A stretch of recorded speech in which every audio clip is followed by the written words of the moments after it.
สบายดีคลิปนี้จะพามาทั่วเนาะจะพามาเบิ่งการเฮ็ดบุญห่อข้าวประดับดินแถวบ้านข่อย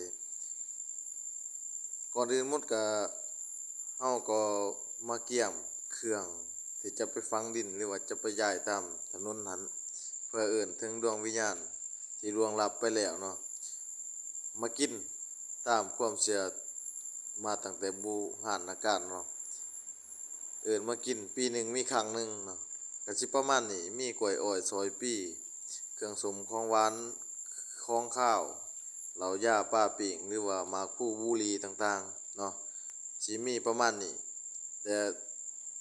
เฮามาเบิ่งขั้นตอนที่ว่าเฮามาย้ายเนาะหรือว่าฝังขุดบางคนเขาเจ้าก็ฝังจุดเทียนเล่มหนึ่งธูปเล่มหนึ่งแล้วเฮาก็จะเอิ้นถึงดวงวิญญาณต่างๆบรรพบุรุษของเฮาปู่ย่าตายายมากินแล้วนี่ของคนอื่นเฮาจะมาเบิ่งของคนอื่นว่ามีหยังแหน่เนาะก็มันก็สิคล้ายๆคือกันเนาะว่าเฮาจะมาเบิ่งของคนอื่นจะมีกบมีป่ามีหยังตามภาษาบ้านๆเครื่องที่ว่านำหามาได้เนาะเขาเจ้าก็จะมายืนเฝ้าเนาะให้เทียนมุดให้ธูปที่ว่าเฮาจุดไปหั่นมุดย้อนว่าความเชื่อเพิ่นว่าถ้าว่าอ่าวิญญาณต่างๆมากินบรรพบุรุษต่างๆที่เพิ่นเอิ้นมากินนั้นถ้าว่าเทียนยังถือว่าเพิ่นกินยังบ่ทันหมดถ้าว่าเทียนหมดเพิ่นกินหมดแล้วนะเพื่อรักษาหนึ่งว่ารักษามายันมาขาบไปกินสองมาก็รักษาคนเพราะว่ามันมีกับคนจำนวนหนึ่งเวลาเขาฟังเขาเอาเขามาย้ายจังซี่ก็จะมาหามาเก็บเอาเป็นเครื่องแห้งเป็นขนมเป็นหยังต่างๆสิเนาะบางคนเขาก็จะใส่เงินตามความเชื่อเนาะก็สิประมาณนี้เนาะพี่น้องเนาะบ้านพี่น้องเพื่อนมิตรสหายนี่เฮ็ดแบบนี้คือกันบ่เนาะแต่ว่าสำหรับบ้านของผู้ค้านี่แม่นแบบนี้ปีหนึ่งมีเทื่อหนึ่งนี่สิประมาณนี้แต่ละคนแต่ละครอบครัวก็จะลุกมาประมาณ3โมงเที่ยงคืนเนาะ3โมงกลางคืนนี่แหละครูบาเพิ่นก็จะตีกลองแล้วก็ปลุกเอากัน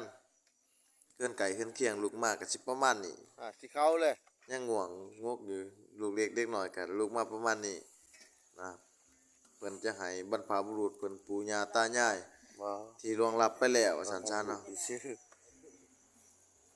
ก็อาหารก็เท่าที่หามาได้เนาะก็มีหลายพอสมควรอยู่ปีหนึ่งมีเทื่อหนึ่งอาหารก็ตามฤดูกาลนี่ก็จะมีกบมีปลาเป็นส่วนใหญ่ถ้าว่าของข้าวแล้วก็มีเอ่อ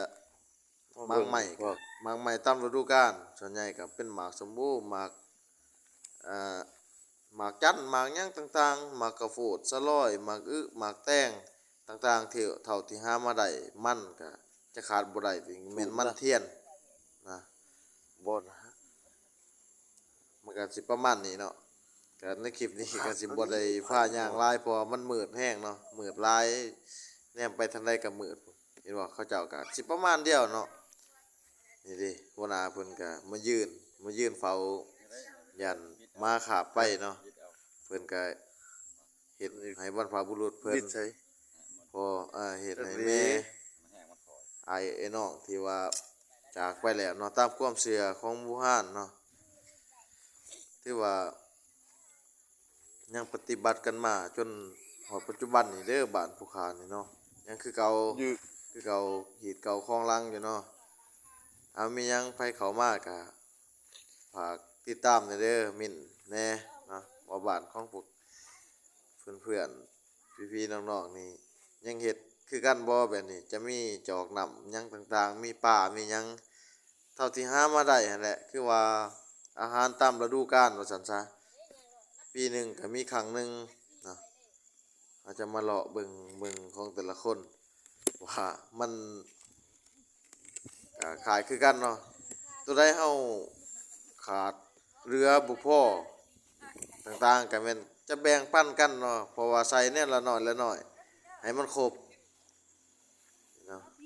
ให้มันครบแต่ละอย่างสันๆบางไม้ก็ อย่างน้อยก็ให้มันได้เก่าอย่างว่าซั่นซะตามฤดูกาลเฮาแหละ ซื่อๆนะ ใส่แน่ละเล็กแน่ละน้อย มารีวิวได้นี่บ่แม่น เอาคลิปนี้ก็ขอจบสำนี้เด้อ เจ๋งจะว่า